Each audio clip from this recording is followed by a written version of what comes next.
My name is Gabriele. I am the owner of Gabriele Fitness in Berkeley Heights, New Jersey. I'm also a business coach for many gyms across the U.S. and around the world.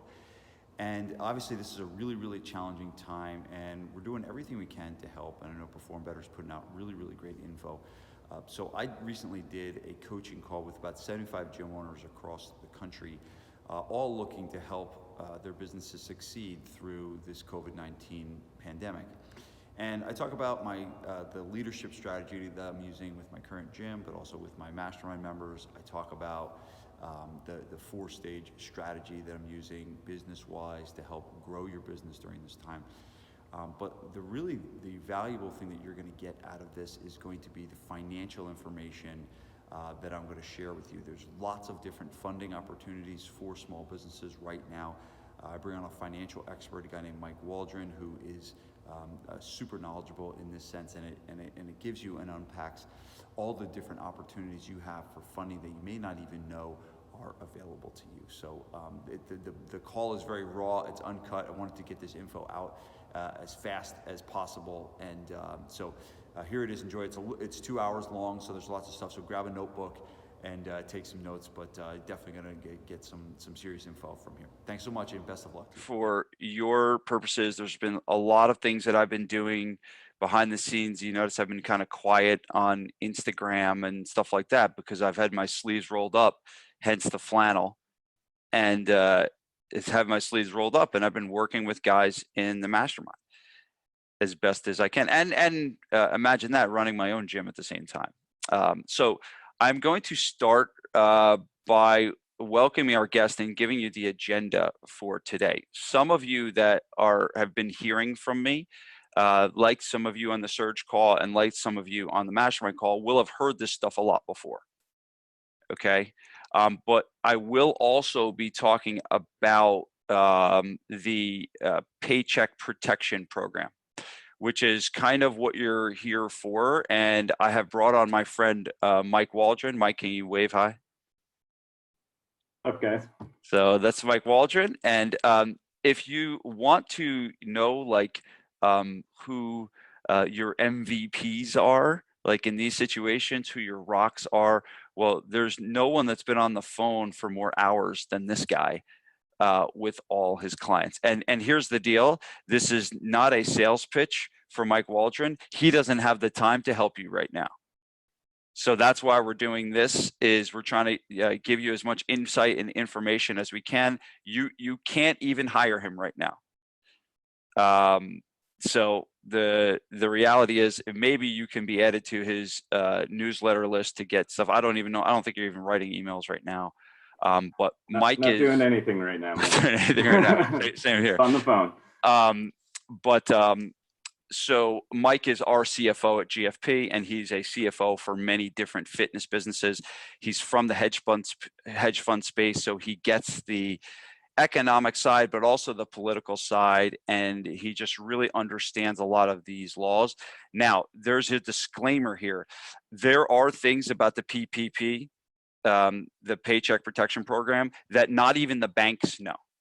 Okay, so today we will not have every answer for you because that's impossible, because even your banker doesn't know.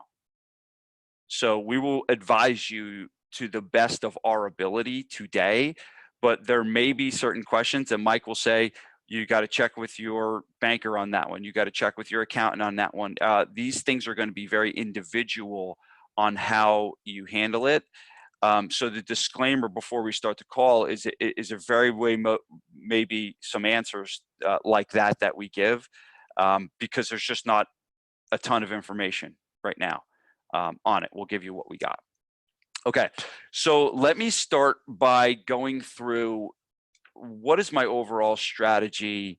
And I'm going to do this briefly because I know a lot of you have heard this before, and a lot of this stuff also will be coming out. I recorded, a bunch of podcasts yesterday, just walking in the woods, and my brain was going. So I recorded a podcast that will be out tomorrow, and a podcast that will be out the next few days that will go deeper into some of these things that I'll be talking about.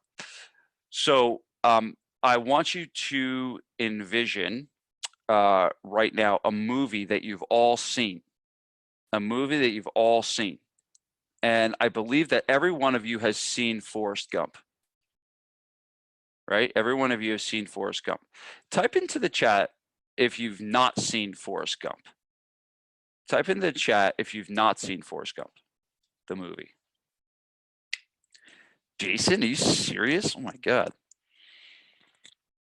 Not a movie guy, man. I don't see many movies.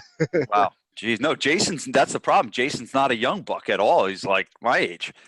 So maybe I'm 33. Oh, you're a little younger than me. Yeah. All right, anyhow. But great movie, and so only one weird person on the call hasn't seen it. And there's a part in the movie, and it's a really great movie. But there's a part in the movie where Forrest starts the shrimp boat, right? And he forms the company Bubblegum Shrimp, and he's out there on the water. He's out there on the water, and they're showing them trying to catch shrimp. And there's like they're catching pots and pans, they're catching algae, they're not catching anything. And it's Forrest and Lieutenant Dan, and they're out there and they're frustrated that they can't get the business going. And what happens is there's this huge storm that comes, this massive storm that comes, and it literally wipes out every shrimping boat in the ocean. All the shrimping boats were destroyed except for Forrest's boat called the Jenny. And they show the Jenny, and they show it, there's a news story, and they show the Jenny flying in and saying, well, one shrimping boat survived. And then they flash to all these nets of shrimp diving into the boat, and Forrest is, they're raking it in. And then all of a sudden it shows your community right now, and know that there's a lot of people, gym owners in your neck of the woods that aren't on this call, that aren't making good decisions right now on how they're dealing with their clients, and a lot of those people probably aren't going to make it. The reality of the situation is that this is a really tough situation that we're in. But if you are one of the gyms that does make it through, which you being on this call will give you a very, very solid chance of that, there's going to be a lot of shrimp for you, because a lot of those other boats are going to go under and not catch any more shrimp. And the other side of it is there are going to be a lot of people that need your help. There's going to be a lot of people that need your help. And think of people being quarantined, think of people not exercising, think of people being at home. They are going to want your help, and they're going to not want so much your they're not going to want it. They got an elliptical in their basement, they got a bike in their basement, they've had access to this stuff the whole way, they've had access to home workouts for the last 3 weeks. They're going to want personal training, they're going to want instruction, they're going to want someone to take the bull by the horns and say, get me back in shape when this is over. So your job right now is to survive and thrive through this, knowing that at the end of this, there's going to be a lot of shrimp for you guys to catch. Okay, so that is the first thing, is that you must make it through. Okay, so let me go over the first thing that you guys need to be. The first thing you guys need to be. And that is, and you should write this down, you should be a lighthouse for your team, and you should be the lighthouse for your members, and you should be a lighthouse for the community. So if you think about a lighthouse, and I want you to envision all the people that are struggling through this time, and I want you to envision them 100 miles off the shore and in really, really deep, dark, rough waters. And they're in these boats, and the waves are crashing on top of the boats, and they don't know what's going to happen, and they're scared. And they're not sure if they're going to make it back to shore. But the one thing they know is that they can see the lighthouse. They can't see the shoreline, but they can see the lighthouse. And as long as they see that lighthouse, there's hope. As long as they see that lighthouse, there's hope. And your job is to continue to be the lighthouse for your team, for your clients, and for your community. Now is the time. If there ever is a time for you as a gym owner to step up and lead, now is that time. Today, your job is to find the energy and find the surge to lead your business, to lead your team, and lead your community, and to be that lighthouse. And I promise you this, when you can be the lighthouse during a situation like this, the trust that you will build will never, ever end. If you can be that lighthouse for your clients right now and get them through a challenging time and know that they're quarantined, but they have your online workout to look forward to, or they have you checking in with them all the time, and your team is, you're assuring your team that we're going to make it through this together, right? That loyalty and trust that you will get will last you a really, really, really long time in business. So how you show up during this period of time is very, very important. And there's a quote that I've been using a lot lately. It says, adversity doesn't build character. Adversity reveals character. And if you can find the energy, if you can find the power and find the strength right now, today, to be that for your business, you're going to last a really long time, and you're going to get through this period. You're going to do really great. Okay. Now, the second thing I want to unpack to you, and again, this is more elaborated in my podcast, is your leadership mindset through this. How are you thinking about your leadership?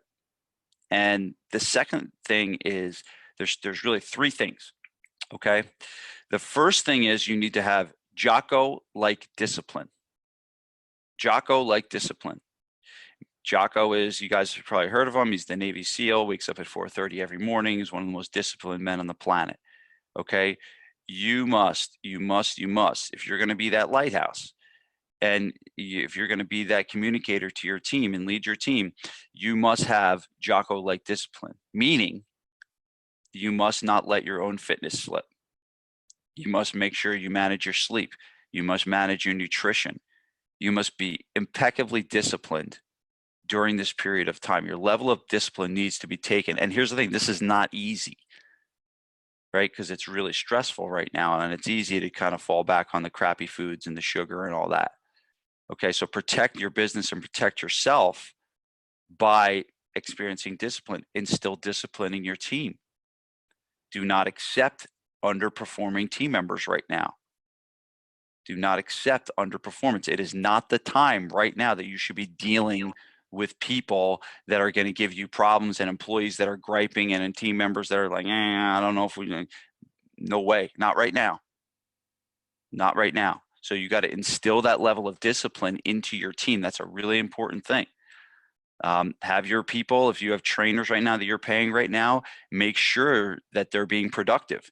Make sure that they're getting their work done. We're doing that by having them email a daily planner the night before they go to sleep. They're required to send a daily planner for what they're going to do the next day. And that's how we're getting productivity out of our team right now.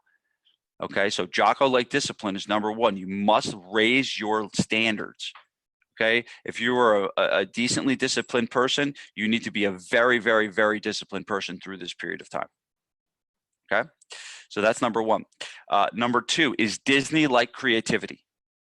Disney-like creativity is you must be creative right now.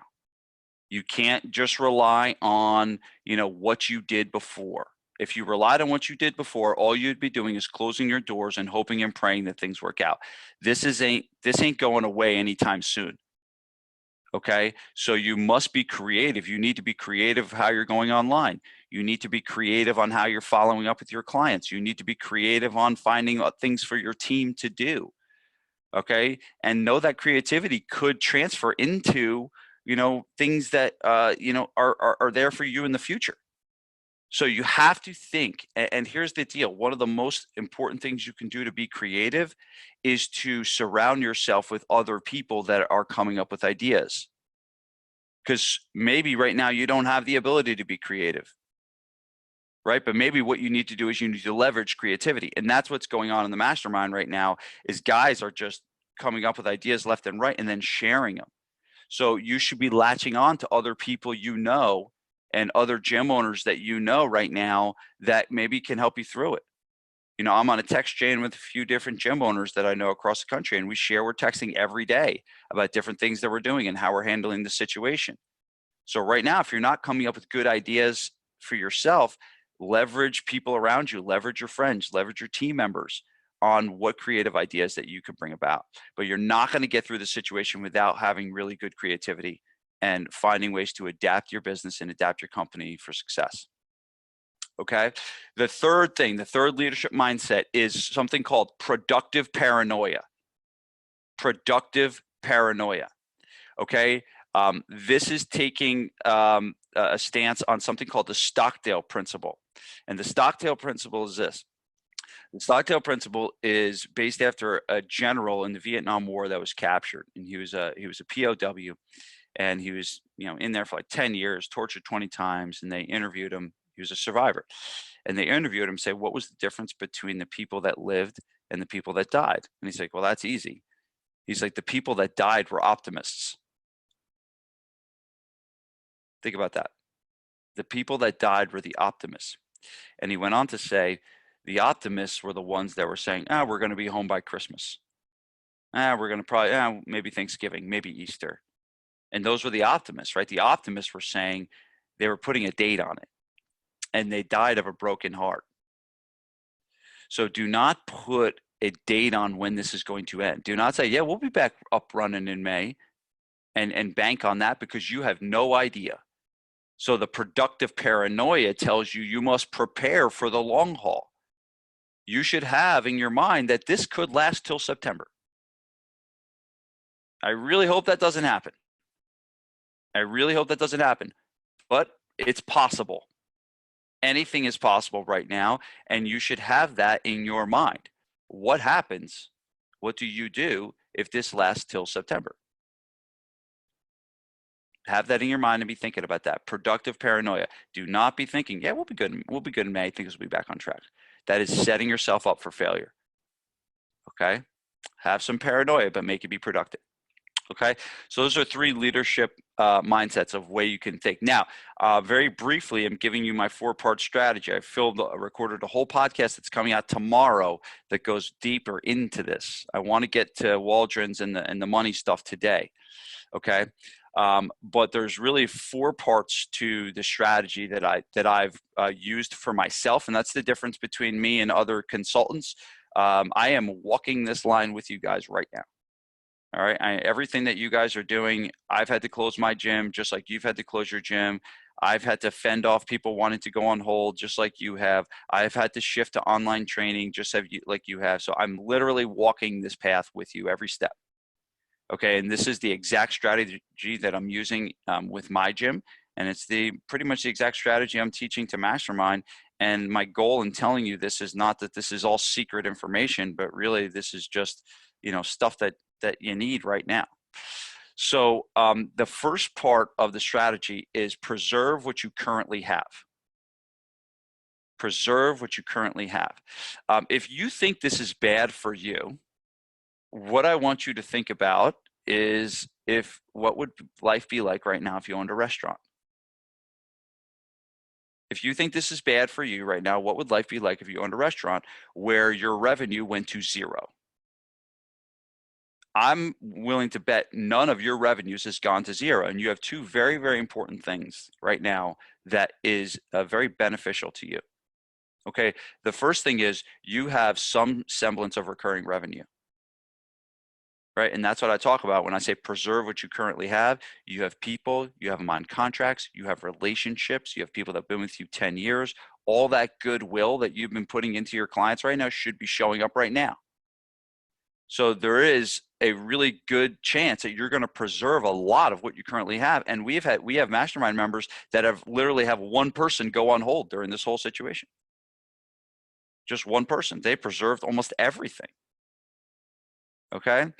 But the second thing you have is the ability to run your business online. So you have two really important things. You have clients, you have recurring revenue, and you have the ability to run your business online. For gyms, this is not that bad. Yes, we're first to close, but if we really think about it, some of us could be in a really good position after this based on what Mike Waldron's going to talk to you about today. So yeah, it sucks. And yeah, this is challenging, but know that as a gym owner, right, you have two very important assets that you must take advantage of. One, preserving your current revenue. Two, leveraging the online platform to either keep those people paying you or even potentially selling and getting new clients. Okay, so you must preserve what you have. When you have someone go on hold, do not just say, yeah, no problem. Okay, find a creative way for them to stay on. Do you need to reduce your membership? Do you need to give them something different? Do you need to make them, write them up a program and charge them $200 a month instead of $400 a month? Okay, the number one thing you need to do though is this, and we've had a lot of conversations in the mastermind about value. Okay, about value. And I want to ask you guys this question.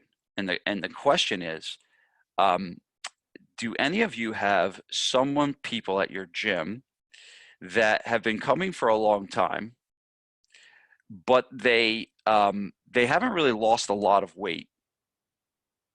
And maybe in some certain circumstances, they've actually gained weight in the last 5-6 years, but yet they still are loyal and they still come. Type into the chat, yes or no, if you've had that situation. If you have someone like that in your gym, that they're coming, right? They're coming. They haven't lost any weight. They signed up originally saying, I want to help me lose weight. And they haven't lost any weight. In some instances, they've gained weight. Okay. So most of you, right? And the yeses are coming in. Well, why? The one thing that they want, that they told you they wanted, they're not getting. Yet they hand you a $400 check every month. It's because you're giving them a different kind of value. You're giving them a different kind of value. And that is the kind of value that you need right now. If you think that you're going to get through this situation and keep people paying you and preserve all your memberships with online workouts, you're seriously mistaken. Because an online workout will only go so far. But a relationship and engagement and community and participation, all of those things will keep people going and keep people engaged and keep people paying you. So you preserve the relationship, you preserve what you currently have through heaping on the value. And you must separate the value from the result and the delivery of the service and the workout to the value of the overall experience, community, and the separate kind of value that would make someone continue to come year after year, even if they're not getting what they want. So there's a whole different kind of value out there that you must leverage. And the number one thing, the number one value you can do right now at this point is overly care about other people. Is individual reach outs, individual phone calls, check in, all that stuff. That stuff matters more than you will know right now. So all of that stuff needs to lead to the first part of the strategy, which preserve what you currently have. Second thing, okay, find a way to grow right now. It's not easy. It's not easy. People don't want to spend money, and most of you don't want to sell anything right now. And I get it. But the reality is you still need to make it. So you might need to be creative and find some way to sell something else. You might need to find it, and start an online program. You might need to start doing stuff for sports performance. You might need to whatever. Okay. So that second part of the strategy is find a way to create new revenue right now. I don't think it should be your number one focus. I think your number one focus is to heap value onto your current membership and maintain. That is why it's first. And I think you should heap it on, and that should be the main focus of what you're doing right now. Okay. But there also should be things you're thinking about in terms of getting people into an online program and service, because the reality is people need it right now. So don't be afraid to sell anything. It's not wrong to sell something during this time, but just lead with extreme value, and things should end up being okay. So that's number 2, is find something that you can actually collect new money from right now. Okay. Number 3 is set your business up for when you return. Set your business up for when you return. You have the time. Think about, what is your new payroll structure going to be? Will you continue to run the way you've been running? Will you, if you were doing large group, will you continue to do large group? Or will you maintain some of your online programs? Will you actually, when you do get back, like let's say they allow you back June 1st. If they allow you back June 1st, do you think that they're going to say business as usual? No way. There's still going to be stipulations on that. Do you have the enough cleaning supplies to withstand that? Do you have the team that's going to be there when that comes? Do you have the ability to service the hopefully a lot of people that will be coming back at your at that moment? So you got to really understand and think about what your business looks like when you return, knowing there's going to be restrictions on it, knowing there probably is going to be this, social distancing that continues even when you do open. So you need to start thinking about what life is like and what your business is like when you actually get back. Are there things you want to do for your business? Are there systems that you had that were broken? Are there expenses that need to be dumped? Start to think about your business right now, okay? And how do you want it to look like when you start up? And the 4th part of the strategy is get into your community. Get into your community. Buy the takeout from the local restaurant. Show pictures of yourself buying takeout. Be that person in your community that's going to support other businesses. Be the lighthouse. Right? If you're not the lighthouse, all you're doing is you're inwardly focused. And I went through something with a mastermind called the Scary Time Success Manual. And I don't have the time to go over it today, but I went over 10 principles of how you get through scary times. Okay? Here's number 1 on the list, and I'll just give this one to you. Okay? When you want to get through scary times, okay, forget about yourself, focus on others. If you want to get through scary times, forget about yourself, focus on others. The more outwardly focused you are during this situation, the better you'll be able to get through it. Okay, there's lots of people that are going through lots of really tough stuff right now. Okay, and I had the conversation with my insurance agent, and I'm on the phone and we're talking about business interruption, and I'm like hemming and hawing about this business interruption and blah, blah, blah, blah, blah. And it didn't dawn on me till like really late in the conversation that this is a guy that is a business owner just like us. This is a guy that's struggling too. And I got like stopped for a moment. I'm just like, I asked him, I was like, how are you doing?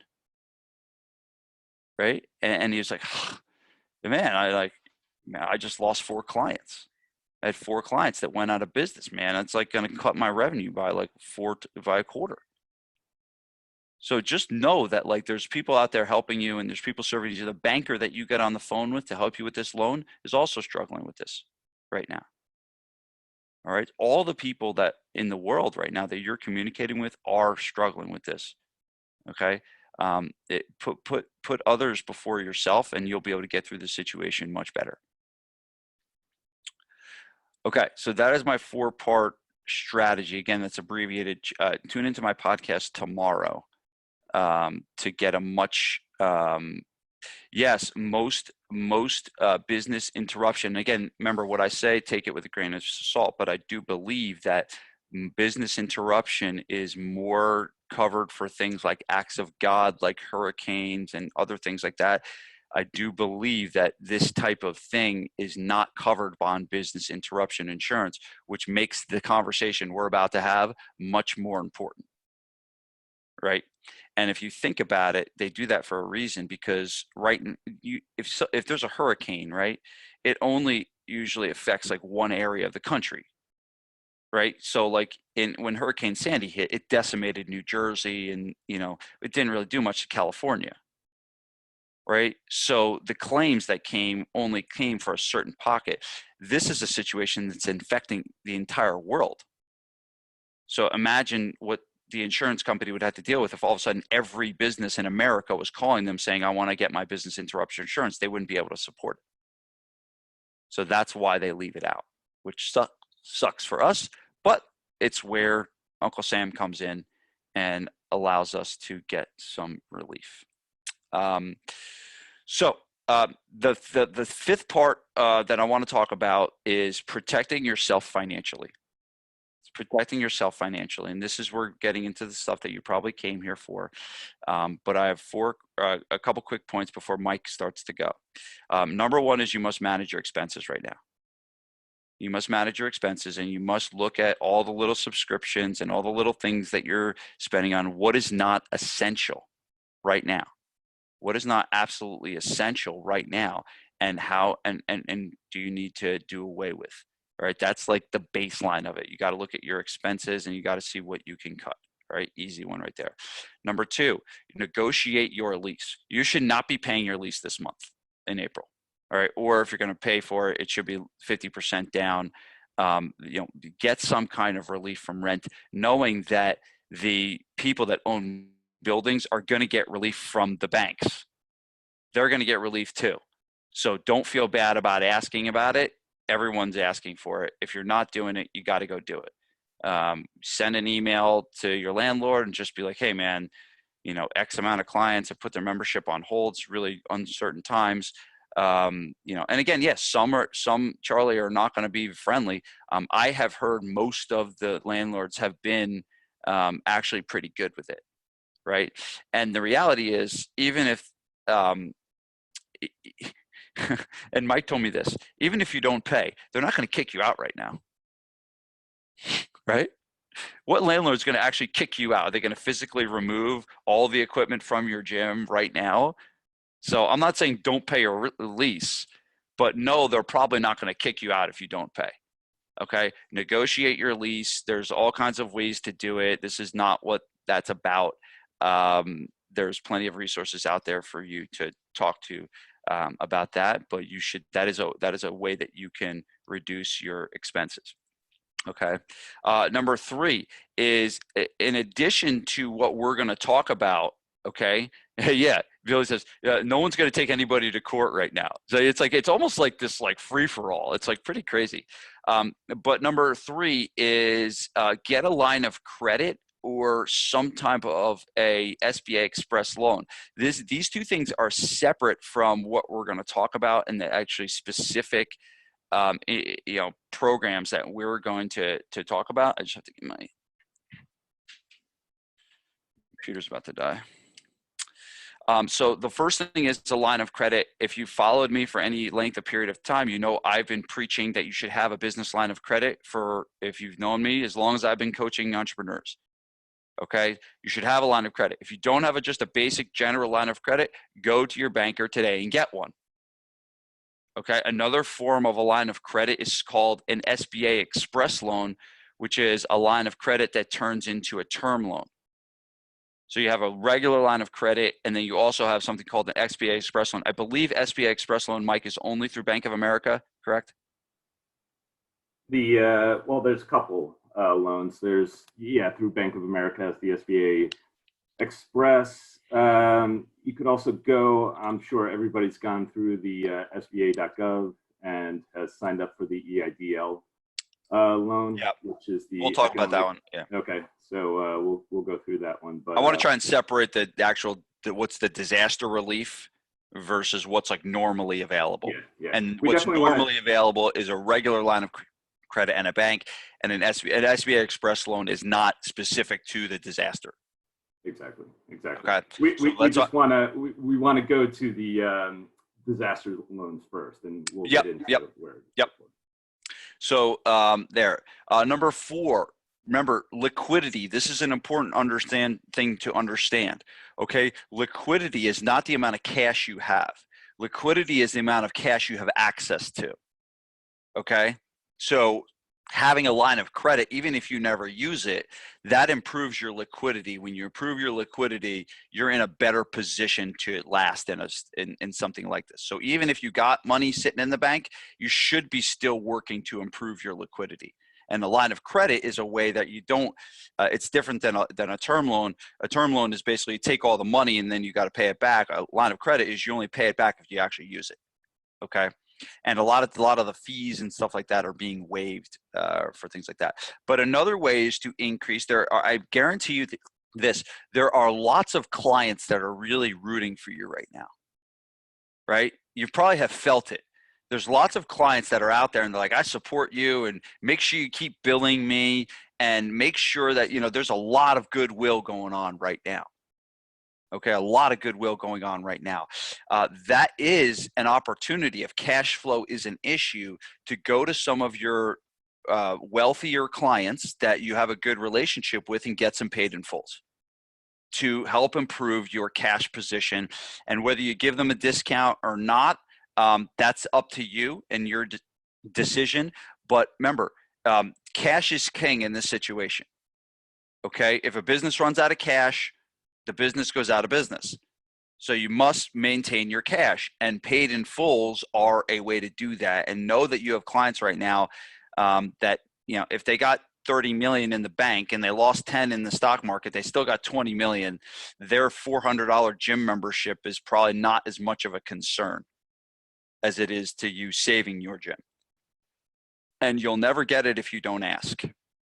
So I would strongly suggest getting a list of people together that you think would help you in a situation like this, that could provide some cash flow relief for you guys right now. Okay. And then number 5 is it's potentially reduced payroll. And the reducing payroll side of things is like, do you have employees right now that are maybe part-time, that are front desk people? Like I have like 2 to 3 part-time front desk people that I don't really need right now. They weren't affected financially. They have husbands that have jobs and stuff like that. And I just said, hey guys, take a month off. We're good. We got everything under control. You guys just go rest, go be with your kids. So, and that minimizes your expenses. You do want to make sure you're maintaining your key employees if you can afford it, right? You got to maintain your key employees if you can afford it right now. But yeah, reducing payroll is another way to make sure you're staying financially secure during this time.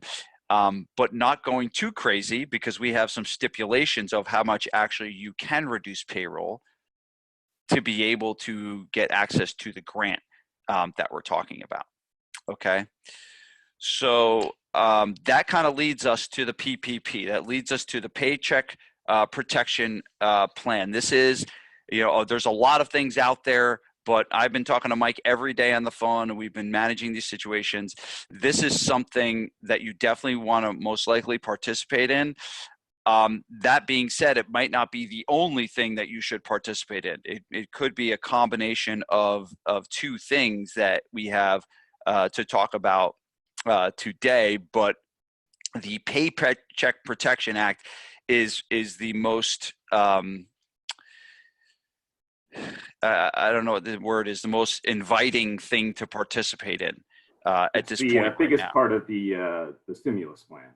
So yes. It's what everybody's talking about right now. Okay, cool. So Mike, I'll go through the basics of it, and then I guess we can get into any questions, right? Yeah, if I could just yeah, to your last point, as far as the expenses and payroll and cutting payroll, just because there's so much still outstanding with the details of this loan. Again, we don't have the exacts at this point. You need to run the business at break even at this point. So if that means cutting down payroll today, just because you're not going to get the loan, even if this does go through, you're not going to get it for another week, potentially. And so you really have to run the business today as if you're not getting anything. And so really make sure that you break even. You don't want to be burning cash during a crisis, because nobody knows when it's going to end at this point. So just make sure that you're running your business at break even. If these things do come through, you could bring back your team and obviously this will create some significant profitability if you are continuing to seed revenue. So I think the biggest point right now is just to make sure you're running the business at break even with the revenue that you have coming in. So go ahead with the. All right, so I'm going to be kind of reading off sheets, and there's so much information out there. I kind of had to find the best and clearest form. Okay, so all of you, I assume no one on here has a single location facility that has more than 500 employees. So I think you're good there, but that's like most of you that run gyms, that are, small group training gyms, large group training gyms, that you're a small business with under 500 employees.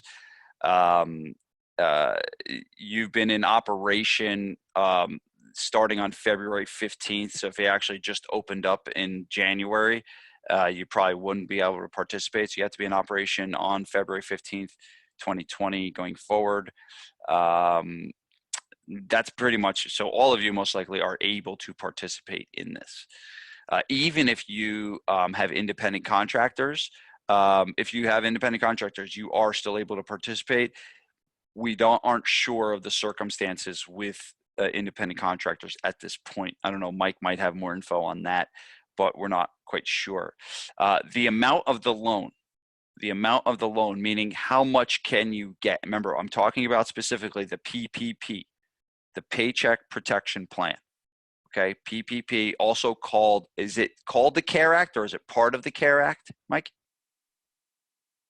It's a part of the CARE Act. It's part of the CARE Act, but this specific loan that we're talking about is called the PPP, the Paycheck Protection Plan.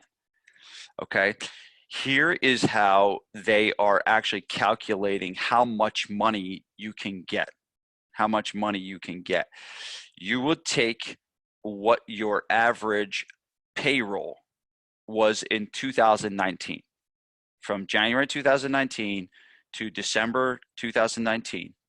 Okay, you would take how much money you paid in payroll, and I believe is payroll tax included in that, Mike, and health insurance and all of that? I don't believe taxes. I believe it's just wages, but health insurance is also included.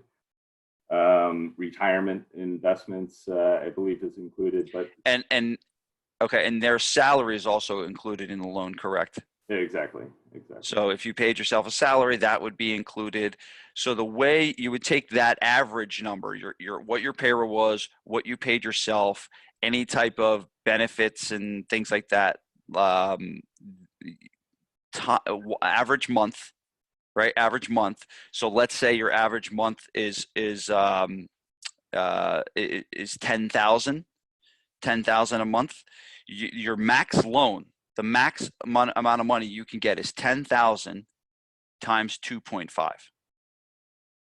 10,000 times 2.5. So if the average is 10,000, you multiply that by 2.5, the max loan you can get is $25,000.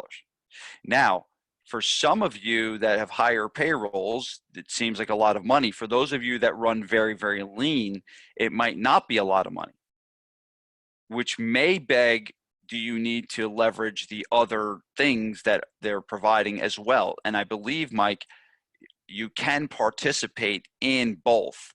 You can participate in the disaster loan and you can participate in the PPP. That's correct, right, Mike? Correct. The disaster loan is just another avenue to go about to receive a loan. It actually entails I believe, a $10,000 grant as well. So if you haven't already, you can sign up for that at the SBA.gov. I highly recommend that. I believe if you do receive the grant, it gets factored into the PPL loan. So if you were to receive $25,000, if you did receive the $10,000 grant, they would just knock that PPL loan down by $10,000. From what I understand. Again, this is where the details, this is where it's so important to contact your banker, who probably won't know until Wednesday. I heard Wednesday at the earliest, Friday at the latest. But the banker will have the details because the bill has been created. It was written but the banks are the ones that are facilitating the loan, so they're the ones that will be interpreting the loan. So it's very important to get the details from your bank. Also try different banks, because different banks may interpret the bill separately, and because they're the facilitator, you know, you definitely, if you're not able to get the loan, if there's some reason you're not able to get it, definitely try through different avenues. So thanks, Mike. So we're pretty clear on how you calculate the loan, right? It's your average payroll times 2.5. That's the max amount of money you can get with the PPP. Okay.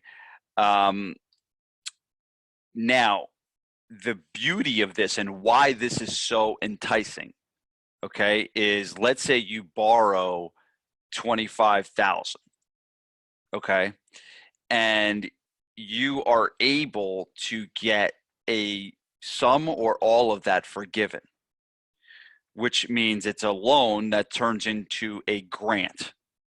And that means you're essentially giving free money. If you borrow 25 and you use it the right way based on how the government is asking you to use it, there is a chance you could borrow 25 and you don't have to pay a dime of it back.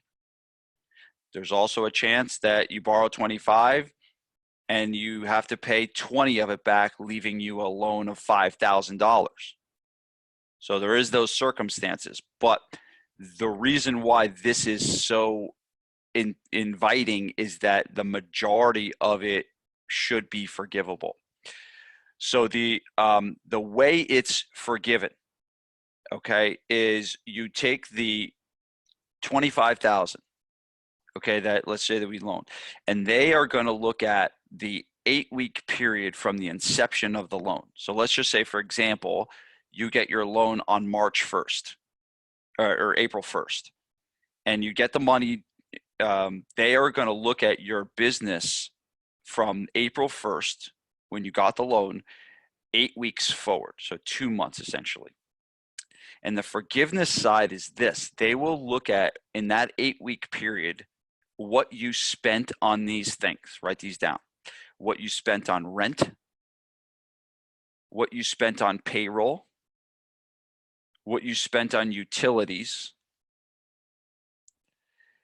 And it says also here, interest on mortgage obligations. So I'm not sure, Mike, if they own the building, right? So that is it.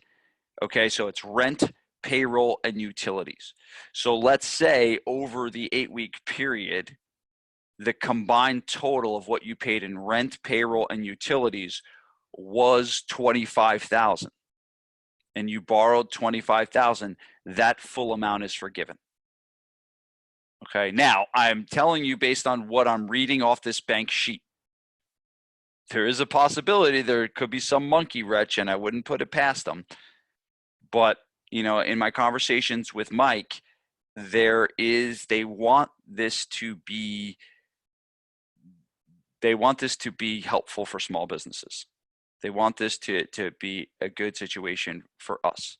Now, think about this. Think about in your situation, if you already have revenue, and the X factor here is this, is do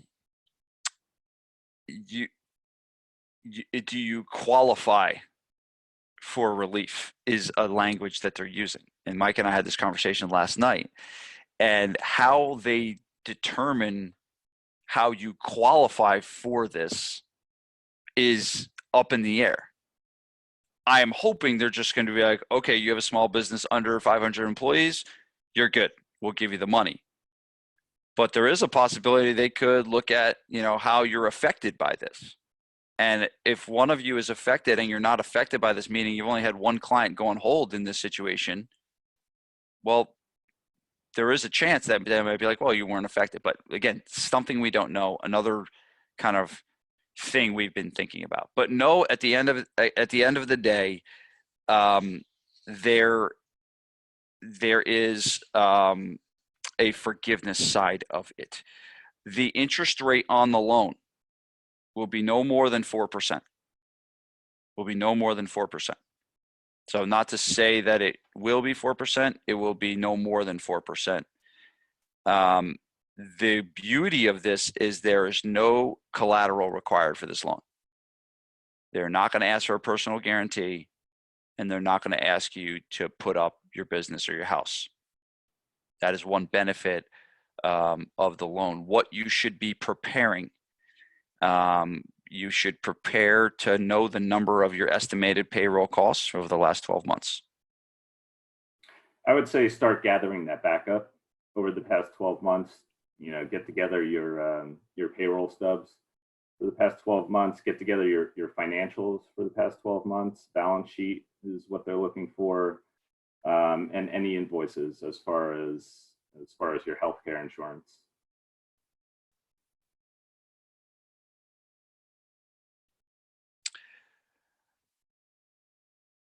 So Charlie asked, my question is, I don't have myself in payroll. How would I calculate that in?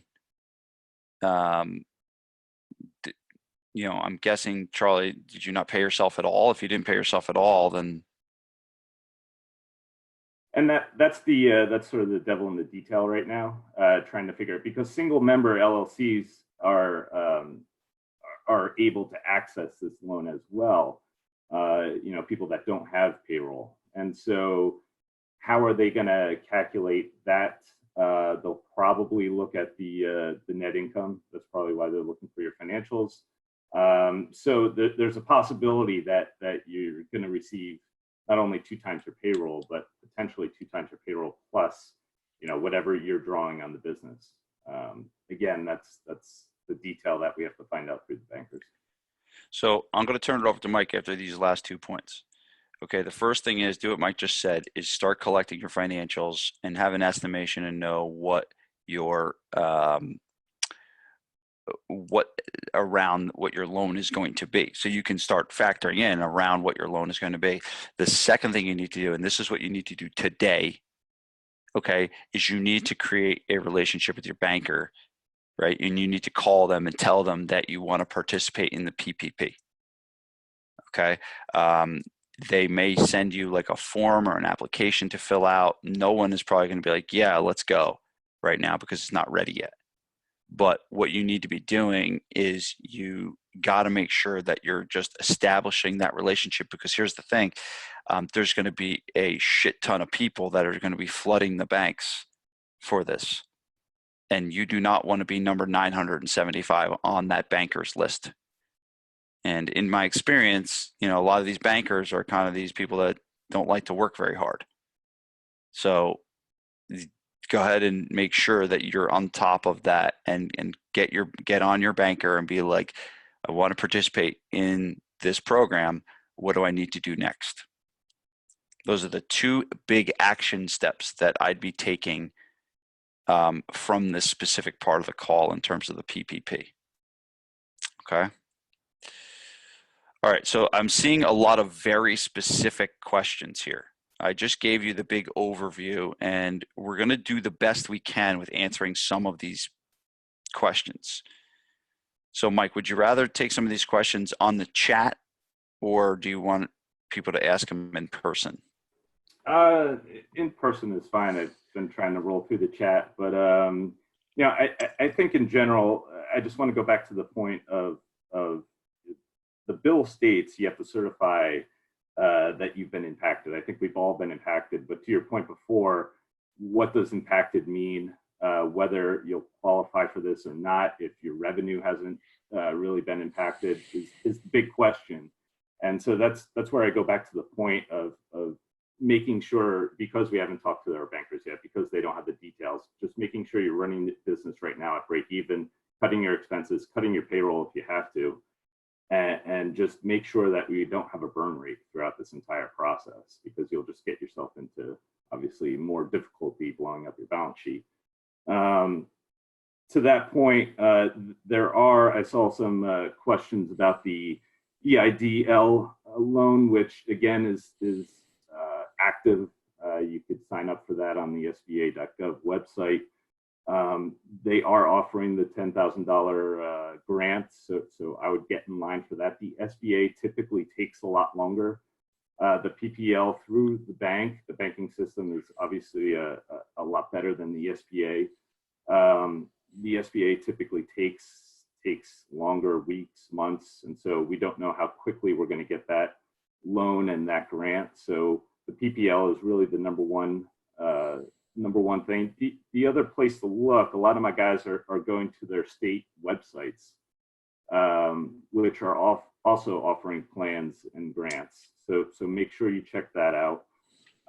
Additionally, the private sector, corporations are coming out with small business grants as well. I know Facebook has their small business grant program, which you want to sign up for, maybe get free ads, but take a look out for those too coming up. So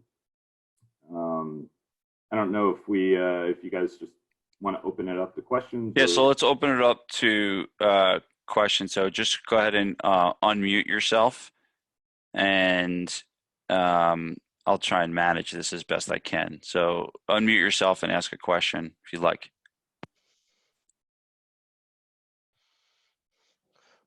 Hey, All guys. right, so Jason's first. Go ahead, Jason. I have two questions. One's maybe slightly less related, but Mike, do you have any color on how they're going to be treating owner distributions? You know, if you have a multi-member LLC, a partnership LLC, you know, we take our owner's salary by way of K1 distributions. Do you know how they're going to treat that? Is that going to be, you know, I know for S Corps, the owner salary sounds like they're going to be included in payroll, but yeah, I'm curious if you have any thoughts on it. No, I mean, that's a big question that I have right now with my banker. It's, you know, the language states the 2.5 times payroll expenses, which includes the wages, which includes healthcare, retirement matching. But it doesn't give too much detail about how, you know, single member LLCs or people that don't have payroll contractors, for example, could participate in this. And so my assumption is that they're gonna take into effect the profit, which is essentially what, you know, a single member LLC receives as his quote unquote pay. But that is just an assumption at this point. That's the detail that we have to get, and that's why you want to, again, build that relationship with your banker. And because it's interpreted different ways by different banks, don't use just one, you know, reach out to a couple of them and build that relationship and really get their understanding of how it's going to be. At this point, it's just, you know, a sort of a guess at this point, how they're going to treat that, unfortunately. Cool. I'll ask the other thing I was going to ask tomorrow in the mastermind call. All right, well, so what I was going to say is, like, we're in a position now, and I haven't been able to get clarity on this. We're like, we've taken our staff, and you know, most of our staff's part-time, and you know, on our virtual program, we're super thankful to be operating at about like 40%, maybe even 50% of where we were. So we're ramping up quickly, but basically we're in a situation where, like, the government's going to pay our staff more to not work than we can really pay them to work on an hourly basis right now, by way of, you know, unemployment and New York paid family leave. So I'm trying to figure out what to do with my staff. I mean, on the one hand, I want to take care of them as best as I can, but I don't want to get in a position where I have nobody to coach virtual sessions because they would all rather take unemployment than actually be working. And I don't know what other people on the call, and, you know, I'll probably ask it again on the mastermind tomorrow, but I'm curious how business owners are dealing with this issue of not entirely furloughing, but reducing hours, you know, vis-a-vis government benefits. Mike, or I mean, yeah, no, I mean, that's a great question. And it is a good question. I've been seeing that a lot. And that's where, you know, when I go back to this, we want to break even. You got to figure out what that revenue is going to be and what your payroll allocation budget is going to be. Right. And you want to have a rank, almost a ranking of your employees, who's going to be there in the long run. Because the reality is, we don't know how we're going to come out to the other side, right? Your business is going to change. We're going to see behavioral changes in society. You know, is everybody going to come back to the gym? Even if the government supports us for 2 months, you know, what's your business going to look like in 2 months? And so you almost want to think about what that structure is going to be like and who's going to be there in the end as far as your employees, and you really want to take care of them. You know, yeah. put the others on furlough, put them, you know, because they will make, you know, some will make more because the tax rate on unemployment is lower than the tax rate on your salary. So you may even have to pay the guys that you're keeping there a little bit more to incentivize them. But yeah, that's where we're at. We're like, hey, do we pay these people? Like, again, we don't want to establish a burn rate. We don't want to be in a position where we're burning cash, and I don't want to be paying. I don't want to be paying trainers more than I was paying them for in person. Especially because they're non-exempt hourly employees. They're not on salary, so it's like, their hours are reduced. But I haven't told them this yet. But like, for some of them, they would make more if they just said, hey, I'm not going to work at all. I'd rather go on unemployment. And if that cat gets out of the bag and everyone says, hey, we don't want to work anymore, we're just going to suckle off the government's teeth, then it's like, I have no staff left.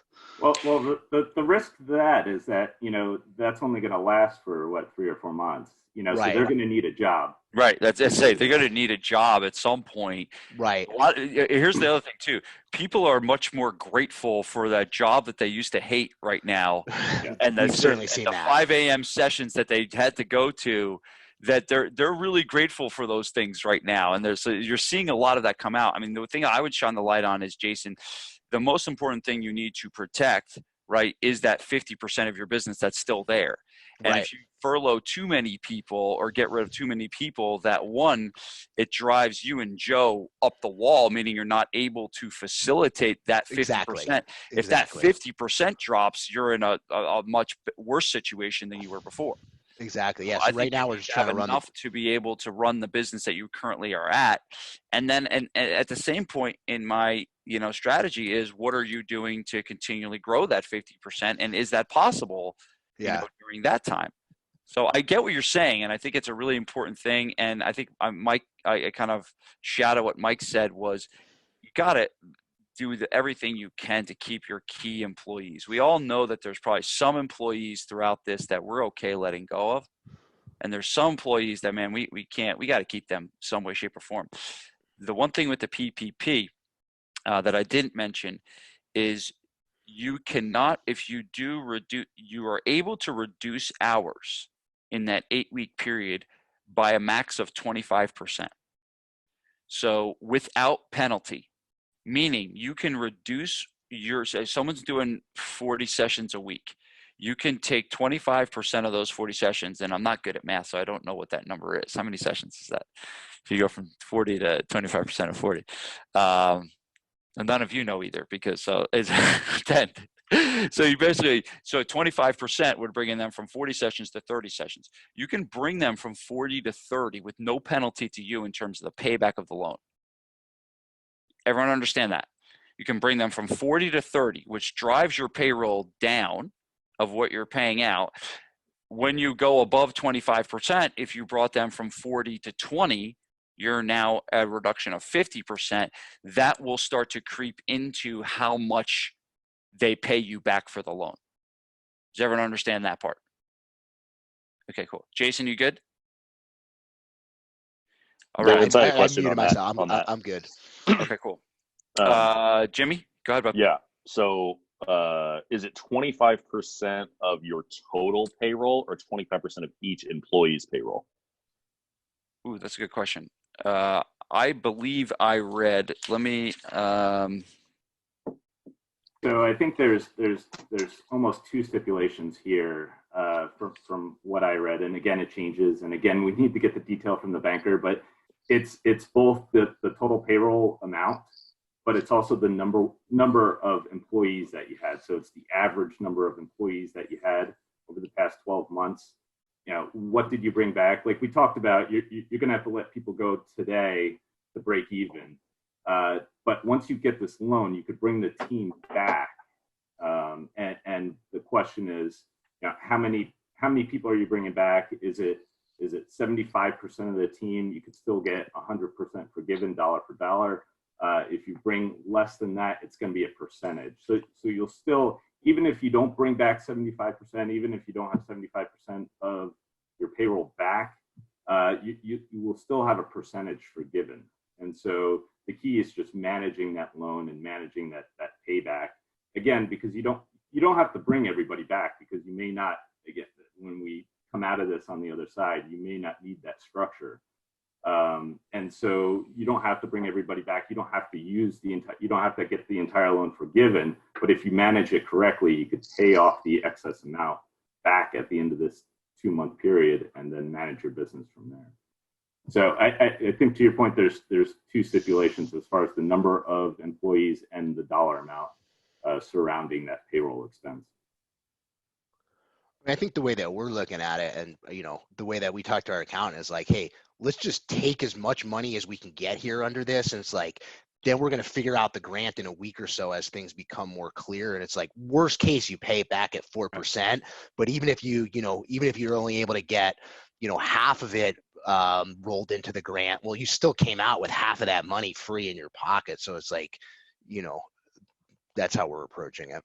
Exactly. It's going to reduce your expense structure by that amount. It's going to reduce your fixed expenses with your rent, utilities, your payroll, and whatever you don't use, you could pay back. And so that's the number one thing I'm pushing the guys is to really, go out, sign up for the SBA.gov.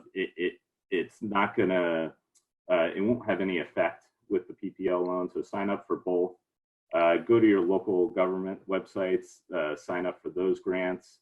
The private sector as well. And so really you want to see what's out there and really understand what you need. I mean, the loans might not be necessary for everybody, right? If you have a clean balance sheet, you don't have debt, you have a cash cushion, you may not need a loan. But for those of you that have credit cards that are outstanding, you have a line of credit that's outstanding, at a 9% interest. I mean, this is a great opportunity to refinance all of that and refinance all of your debt with all this opportunity.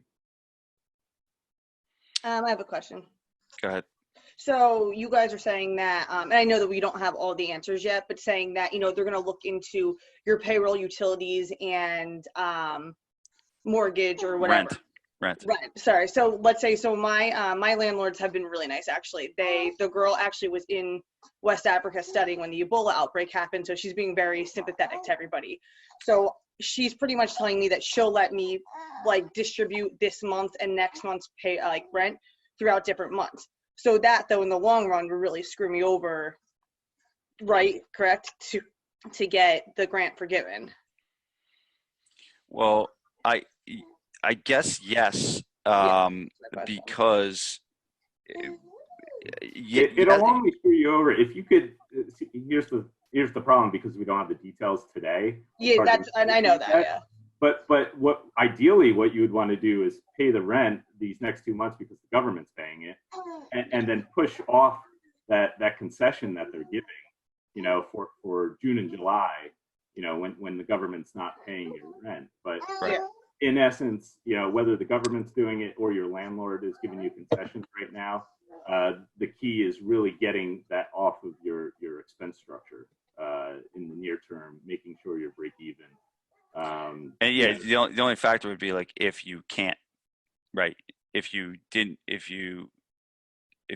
pay your rent, would that put you in, a hole, right? But if you can afford to pay your rent right now, then yeah, that's probably a good month. The next 8-week period is a good month to do it. Just push it back. And I would always ask for, to tack it on at the end of the lease more than amortize it over the 12-month period. And remember, always in a negotiation, you always got to ask for more than what you want. If you want something, if you want to, pay it back, ask to pay it back at the end of the lease versus paying it back over the 12-month period after the loan.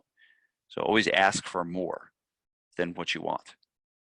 So yes, I think that's a smart decision, Erica.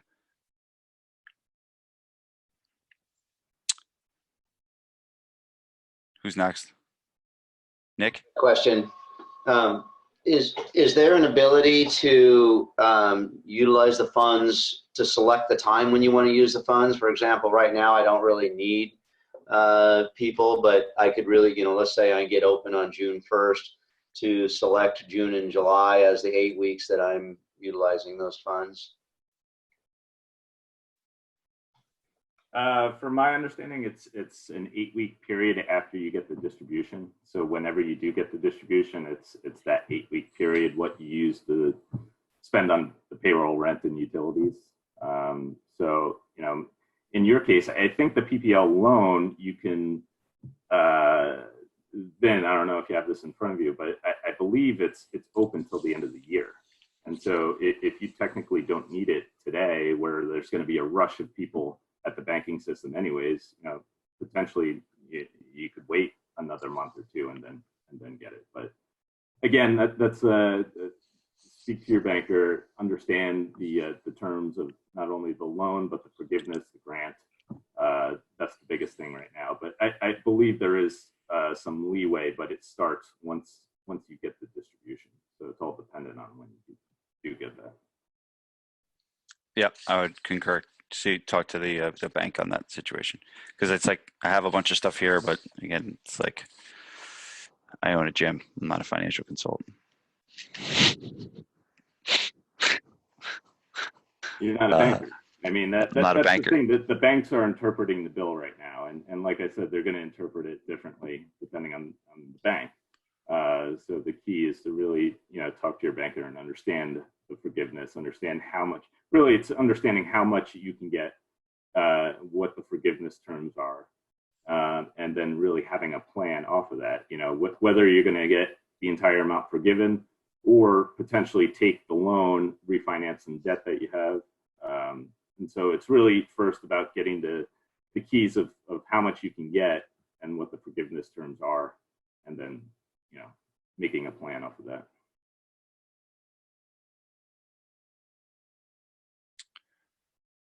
Nick, right? Let's go Nick and then Don. Don, you're next. Nick, you got to unmute yourself. There you go.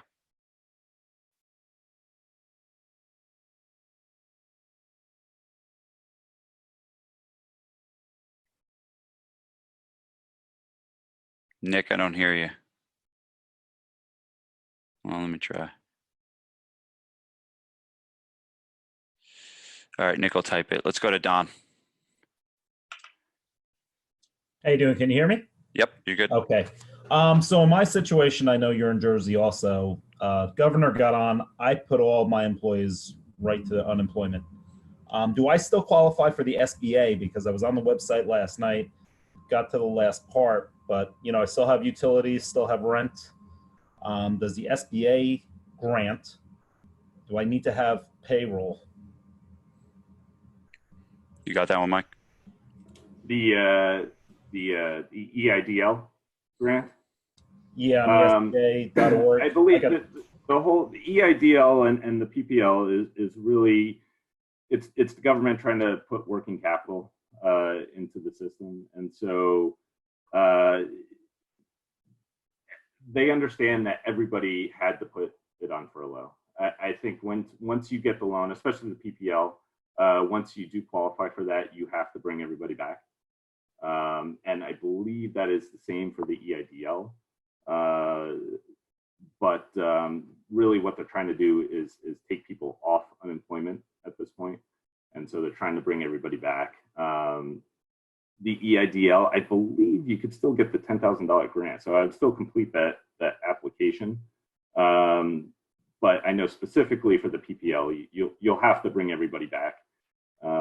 Which again is sort of a question of where you see the business in the future and whether you need to bring everybody back. I mean, you could bring everybody back, pay them, but as I forget who else was talking about, sometimes they might be able to make out better being on unemployment, and you may have to let them go anyways in 2 months. So it really becomes a question on what the business is going to look like in 2 months.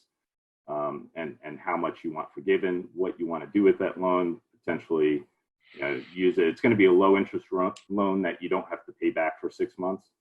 So there's a lot of opportunity with that as far as refinancing and investing into the business, but you just need a plan. But to your question, I believe you have to get them back onto your payroll to get that loan.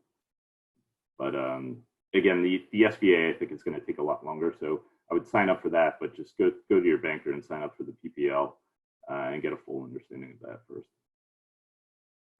Thank you.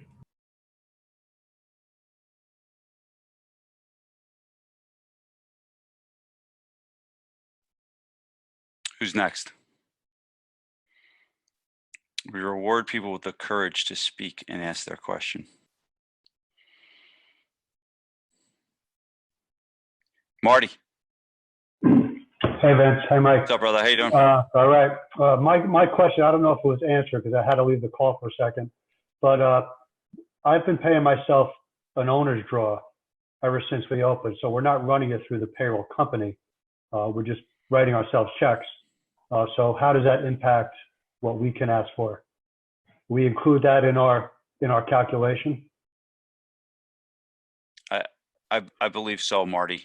I think that owner's draws are included in the amount of the loan. Is that true, Mike? Yeah, Marty, that's as we were saying before, that's that's the big question right now, because initially the bill was written that it was based on payroll, and benefits. But then they did come in and they stated that single member LLCs do have access to this loan. So the question becomes then, well, how do you determine what that is? And really the only way to determine that is what your P&L is, not necessarily what you draw. Because, as a single member LLC, you're going to, you don't necessarily draw the amount of profit in the business. So again, that's the speculation we need to talk about. It's me and my wife. So that's two member LLC. Me and my wife are equal members. So it would be the same thing as contractors as well, right? So contractors, they don't have a payroll. So in your case, it's let's assume you don't have any payroll. You're still eligible for the PPL loan. How are they going to calculate that? Are they going to calculate it based on just your net income, or what exactly you are drawing on the business on a monthly basis? I haven't seen, the people that have, I think Bank of America is starting to request information. The information they're requesting is a financial statement, your payroll stubs for the past year, and a balance sheet. And so, and invoices for healthcare, if you're including that. And so they haven't requested information about draws or anything like that. So I'm going to make the assumption that they're going to base it on P&L of that business, of that single member, or with you and your wife. But again, that's going to be up to the bank, and like I said, different banks could have different interpretations of it. So they're the ones that are in control. The Fed is providing them the SBA loans, the cash. The banks are in control of dispersing that depending on how they interpret the bill. And so the key right now is to talk to your banker and really see what those details are.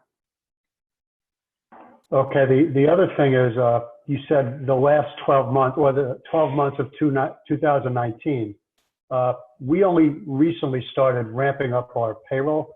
For most of 2019, we barely had any payroll.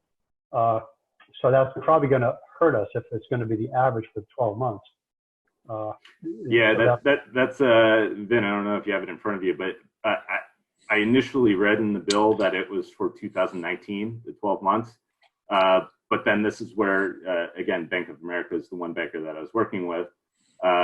They were looking for the past 12 months, so through February. Yeah. 2009 or the past 12 months, I think it's going to be dependent on the banker.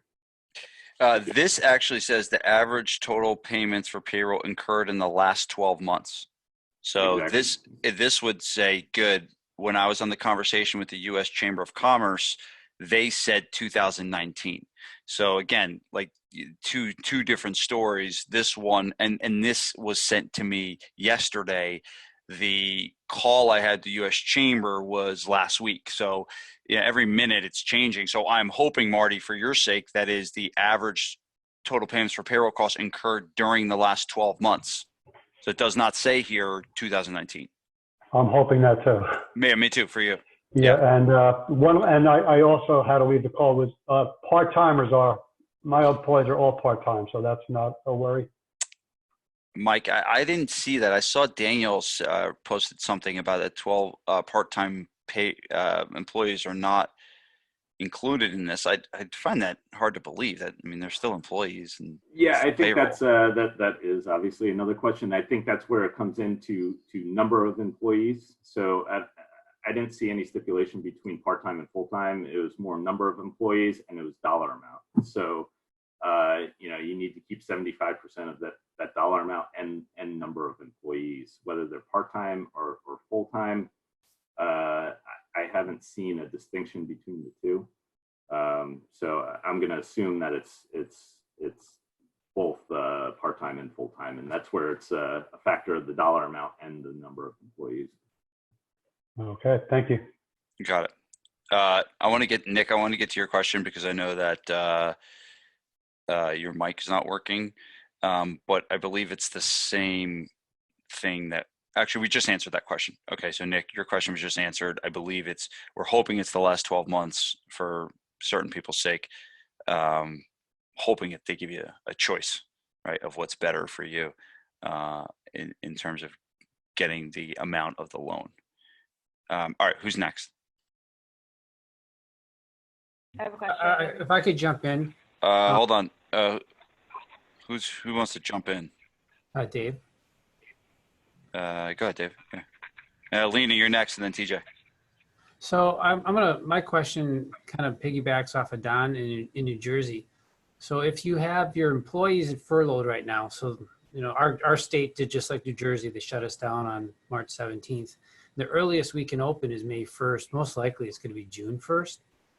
So let's say you take this PPL loan, just pick a date. Let's say we get it tomorrow, April 1st. Do we need to bring back our furloughed employees for those 2 months, the months of April and May that we're not going to be open because the government's not allowing us to be open, and we need to pay them like their average salary over the past 12 months per month? Like how does that work where you have to bring the employees back, but you're not officially open? Yeah, that's the goal of the program, is really to bring those people back, get them off unemployment. They're not going to have the responsibilities. They're not going to be working full time, but you're going to be paying them full time. But essentially, the government's going to be paying for that through the forgiveness. And so it's really about bringing them back. I think the plan in general is to hopefully bring them back in 2 months. The world goes back to normal, and you have your full team in place. But again, like I was saying, the reality is the world's not going to be normal in 2 months. The team's going to change. So you have to be really strategic on who you bring back and what you want forgiven. You can bring back the entire team, pay them 100%, have it forgiven. Mike, I just have here reductions in the number of employees or compensation occurring between February 15th, 2020 and 30 days after enactment of CARES Act will generally be ignored to the extent reversed by June 30th, 2020. Yeah. So I'm guessing that's saying that if you bring them back by June 30th, 2020, that all that amount, all that you spent, but remember, you bring it back, if you don't have them for the 2 months prior, right, your payroll is going to be low, so the forgiveness is going to be low, and then it's really just rent and utilities at that point. It'll be 100% dollar for dollar if you bring it back by June 30th.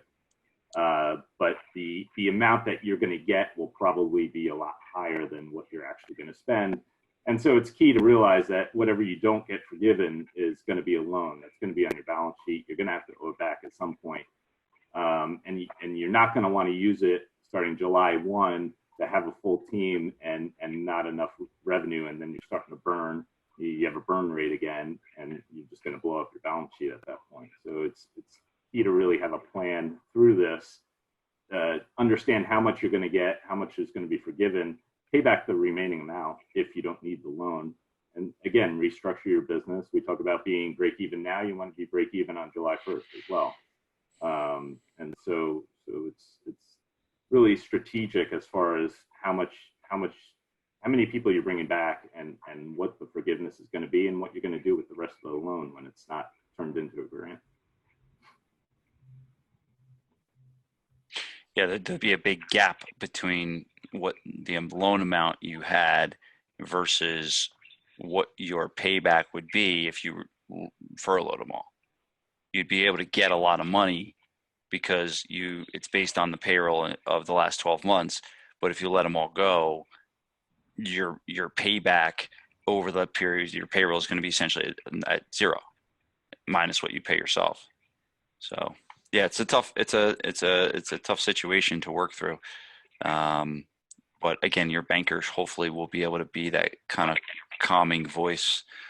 Yeah, and I think Mike made a good point to reach out to, a few different banks and find the relationship. The best thing in this situation is to have a really good relationship.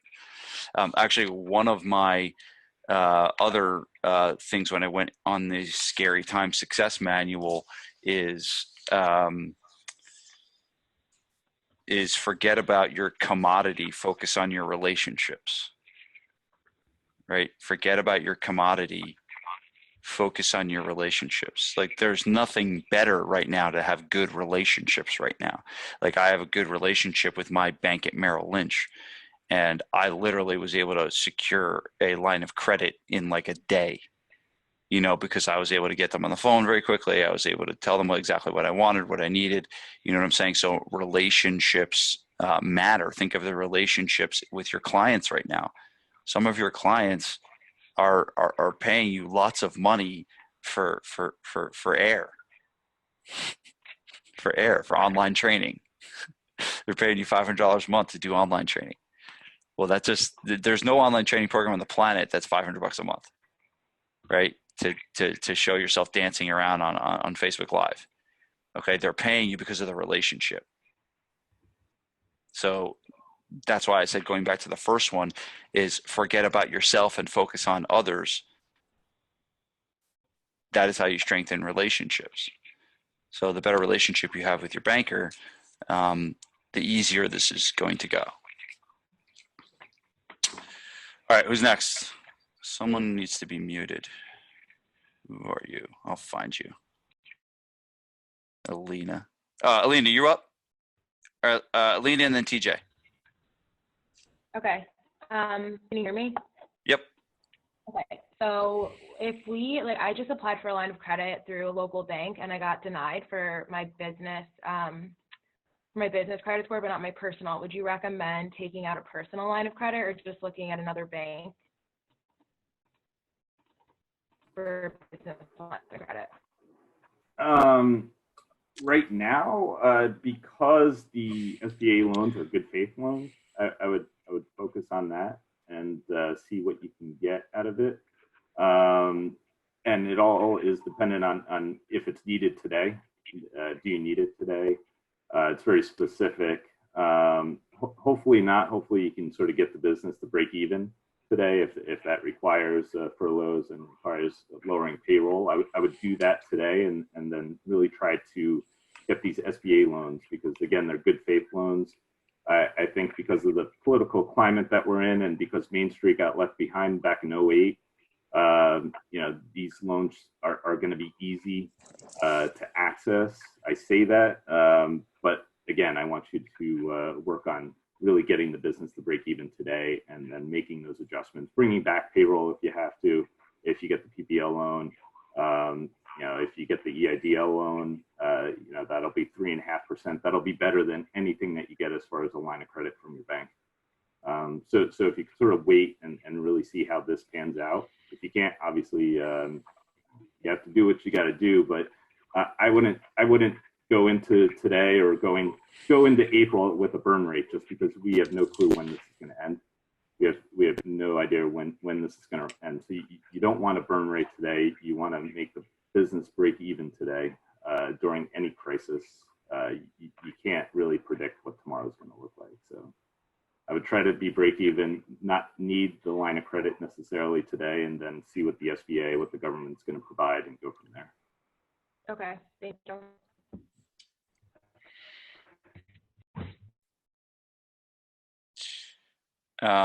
Don, the answer to your question is the link to the website for your using info on programs.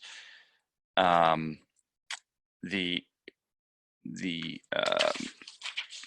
disaster relief is just, if you go to disasterloan.sba.gov. Tech Nerd, are you still on? Tech Nerd, can you post that, the SBA, the disaster relief loan? I posted it in the Facebook group for the mastermind. Post that one in there. I mean, there's articles on, and again, there's so many different variations of articles. Don, when you call your bank, like what I'm reading from right here is what my bank sent me as an outline of the PPP. So hopefully your banker should have something like that. That probably would be more impactful than you going online and finding an article about it. I would assume what your bank sends you hopefully will be the most up to date right now. Thank you. Yeah, I have a lawyer working on it also. I just, with the SBA loan being like, the application's right out there, how much can they change it after you apply, or, as far as stipulations? Well, they can print money, so they can do whatever the hell they want, I guess, huh? I don't know. Mike, how much can they change it after you've already applied? I'm sorry. The question was, how much can they actually change? Are you talking about, Don, if they change the rules of the loan? Yeah, as far as what's forgivable and the fine print, where, are we going to have access to the fine print? I've heard, again, like Vince, I've been reading all kinds of websites, been on gym owner blogs, and one lady said they had all kinds of crazy fine print, to the point where it was, as if you're not music licensed, they fine you. If your website's not ADA accessible, you're, it was crazy. I mean, I wouldn't be even going down that rabbit hole and trying to read any fine print. That's where, like, hopefully your banker, can help you navigate through all that. But this is something 100% you should be aware of and focused on and communicating with your banker. But to go down and I've been going down the rabbit hole of this because I'm doing this call, right? And so, the main purpose of my call is not to give you guys the details of the program. The main purpose of the call is I hope that there's people that didn't even know about this thing that now know about this thing. They're going to be in a much better position. That's the main reason. But you got to remember that you still got your business to run, right? You still got clients to maintain. You still got clients to get into new programs. You still set your business up. So, it's important to really to know about this stuff. But if you're going down the rabbit hole of every mini little detail, it's probably distracting you from what's most important. And I would get back to servicing your clients as best you can, leading your team, and hopefully your banker and your accountant and people like that are going to be the ones that are making sure that this thing goes right for you. So that's what I would kind of say to that. But thank you, Will. You just posted it in there. What else? What other questions do you guys have? Jesus, there's still 50 of you on the call. I have a question about Zoom training and online training. Yeah, go ahead. Yeah. So what would you recommend, if at all, negotiating or renegotiating prices for clients right now? I do semi-private, and I haven't had anyone really change their prices. I'm just charging what I've been charging. I rented out equipment, still have their program, still do conferencing with them semi-privately. Do you think I should be offering a discount for this? I feel like it's almost the same thing, just not inside the brick and mortar. I can only give you my opinion, right? And my opinion on this is, if you're continuing, so this has been my stance on this, is for my gym, I'm keeping the memberships the same. Okay.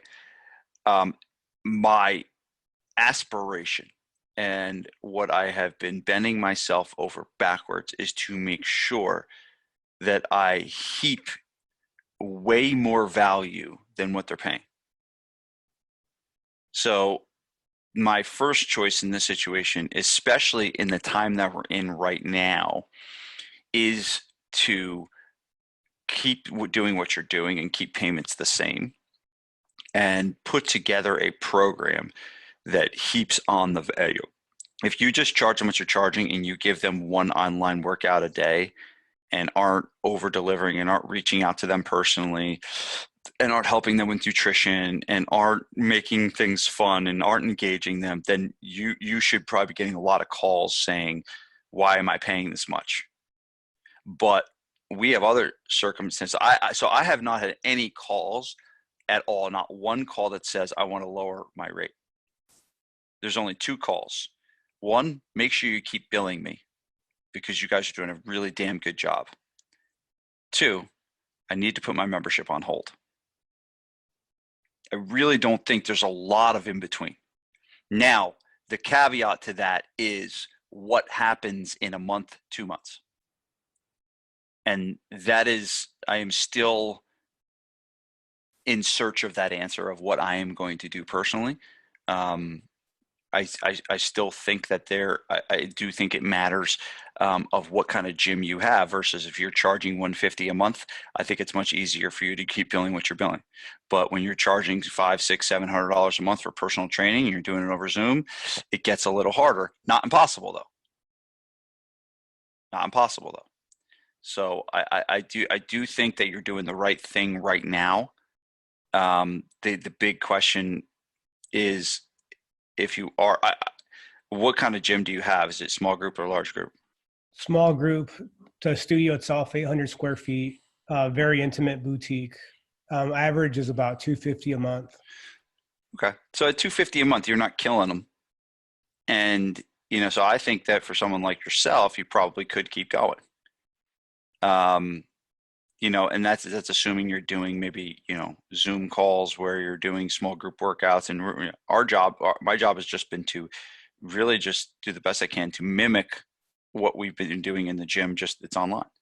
We're still giving them X amount of workouts a month privately. We're still, if anything, we're giving them more, right? If anything, we're giving them more than what they got before. There will be people that will go on hold. You can't not. They lost their job. They lost their job. They have an inability to work. How could they keep paying a $250 gym membership if they have no income? So you got to understand, and that's why this government stuff is so important. You got to understand that is going to happen.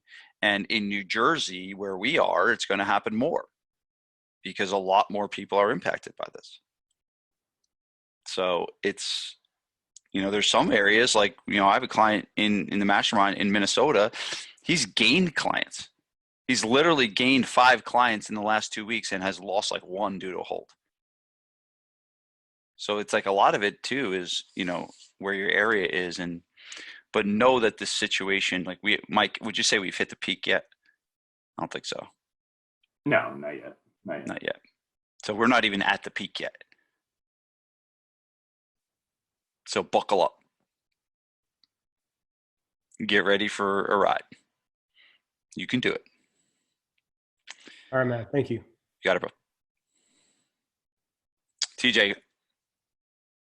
Yeah, Mike, thanks for doing this.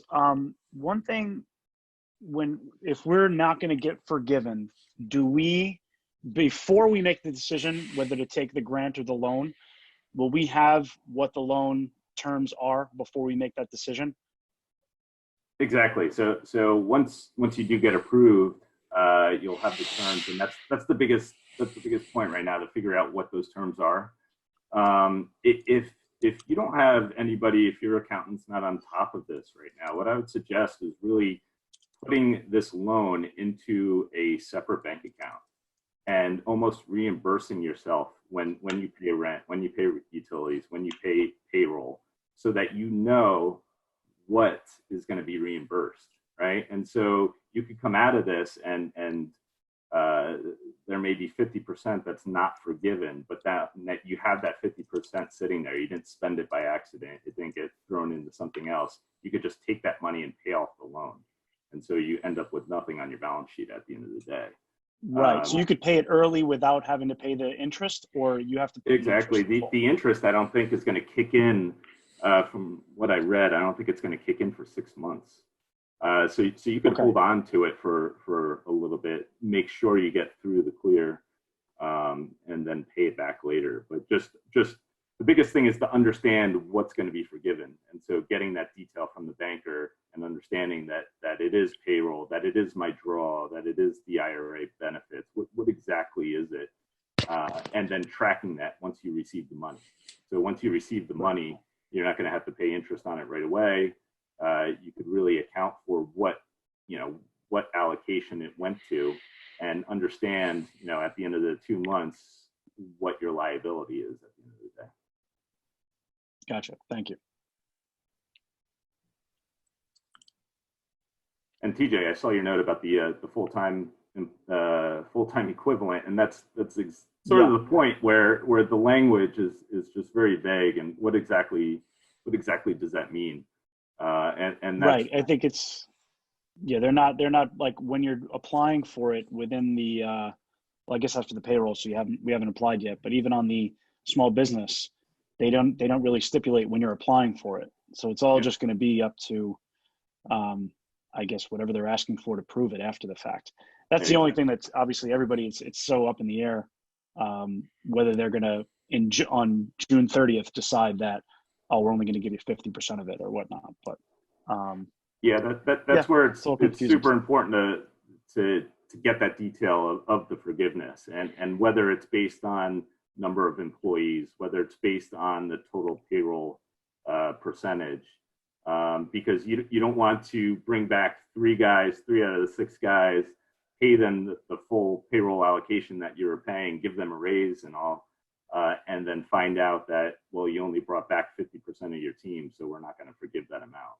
So it's super important to be able to get the detail on what that forgiveness is going to be.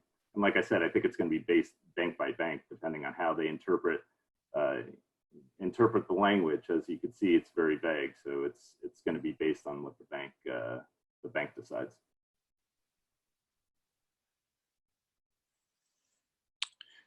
Good, T?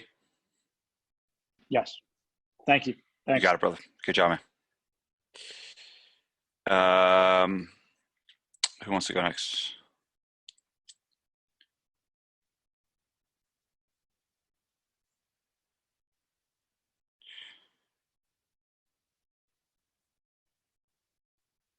No? Nobody? All right.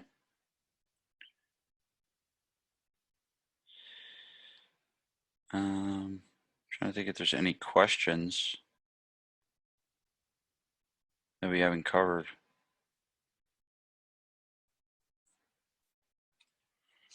All right. Well, it looks like. I actually had a question. Go ahead, Randy. Yeah, so I'm just kind of going through all this. So I'm trying to figure out what I should actually apply for. I know we've kind of covered all this, but I just wanted to go over it one more time, kind of as a brief synopsis. So I'm looking at the PPP will probably be number 1. I'm waiting to talk to my banker. My banker told me it'll take about 1 or 2 days, maybe a little bit longer before we get that part figured out.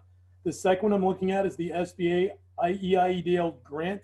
It sounds like there's a $10,000 grant there, so I should probably look at that one.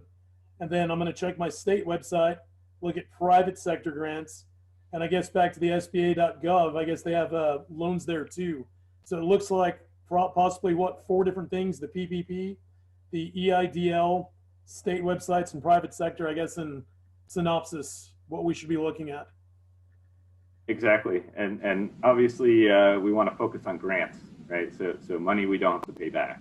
So that's why the PPL is probably the number 1. It's going to be the biggest grant that you could potentially get. The SBA.gov, like you mentioned, has the $10,000 grant, so that's important.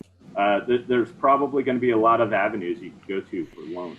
A lot of people are going to be loaning money out. So the question is really understanding what you need the loan for, if it's needed, right? If you have a cash cushion in the business, if you don't have debt in the business, you potentially don't need the loan. So I wouldn't get it just to again, getting back to the break even, I wouldn't get it just to help your burn rate, because I wouldn't keep the full team, have a burn rate, and get to the other side of this and realize that you don't need it, and then you have this sitting on your balance sheet. You have the liability sitting on your balance sheet. So there's going to be a lot of stuff out there. Focus on the grants, focus on the free money, and again, get the details, know what you're getting into. Unfortunately, we don't have the details today. Nobody does. The bankers are just learning it. And so the biggest message is to really just go out there and build that relationship with your banker, and then create a plan off of the information that you get. All right, perfect. Yeah, just trying to figure out which direction to head and where to start. So thank you for the information. You got it, brother. Good job. All righty. I have another question too. Go ahead, Lena. If you have a microloan, an SBA microloan, do you still qualify for all of this or no? What's the interest rate on the loan? 8.25. There you go. So I believe, I don't know the answer to that, but what you should be thinking about is you most likely will be able to get access to money at half of that interest rate. Okay. And probably a smart business decision, and I'm going to bring Mike in a second here, is can you pay off the 8% loan with the 4% money? Yeah, but I just don't know if I would if I qualify for this because it's SBA already. I believe you do. I believe you do qualify for it. And to your point, yeah, that's where whether it's an SBA loan that you have at 9% or a line of credit or again, credit cards that you guys are having trouble paying down, this is an opportunity to take this low interest money, this low interest debt, and refinance it. So definitely, I believe, again, I would have to look into the exact detail, but I believe that you can still apply for this with that loan. Thank you. And I'm showing here, this is just a one sheet on the SBA disaster relief loan.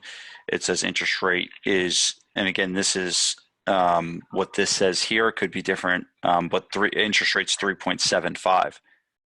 So, and that's not to say that I heard that the interest rate on the PPP was a max of 4%. I didn't hear that it was 4%. So I think the PPP could be even less than 4%. Yeah, it's going to run between 3.5% and 4%. So go get that money, pay off that 8%, kid. Get you in the 4% club instead of the 8% club.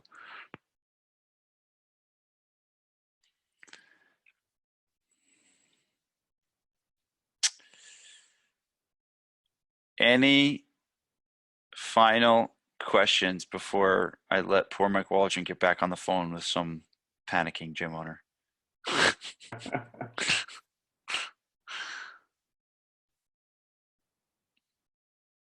All right. Well, thank you guys. I hope this was valuable to you.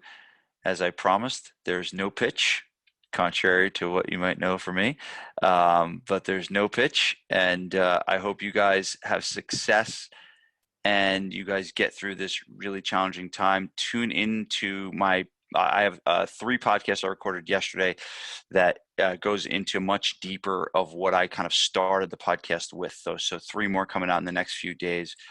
Those should be able to shine the light on. We talked about the financial part of it, but really, how your mindset is during this period is so important. And to keep your mindset strong and your mindset positive, and all the free money in the world, can't help a person that's having a personal meltdown. So you got to make sure you're staying strong, you're staying good mentally, and this is a challenging time. But I think that if you go through this intelligently and go through smart, and you are provide heaps of value to your clients, you should come out on the other side and be like Bubba Gump with all that shrimp in his boat. All right. So I want to thank Mike for coming on. Really appreciate taking time out of his day. This is pro bono work for him. And he doesn't have the time to even sell you anything. But when this is all over and you feel like you need some help, Mike's a good person to reach out to. So, thank you guys for all your appreciations. I appreciate you guys. I'm dedicated to helping gym owners get through this time. So I will see you guys soon. Peace.